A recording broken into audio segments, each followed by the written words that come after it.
Assalamualaikum warahmatullahi wabarakatuh.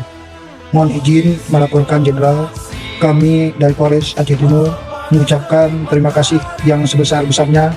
Saat ini kami telah menerima obat-obatan sebanyak 21 dus obat-obatan dan 1 tiang alat infus dari Bapak Kapolda Aceh untuk membantu masyarakat pasca bencana banjir, dan insya Allah tim Dokes Polres Aceh Timur bersama-sama dengan petugas puskesmas yang ada di wilayah hukum Polres Aceh Timur akan segera melaksanakan bakti kesehatan secara bersama-sama. Semoga bantuan obat-obatan ini dapat membantu masyarakat yang membutuhkan pelayanan kesehatan.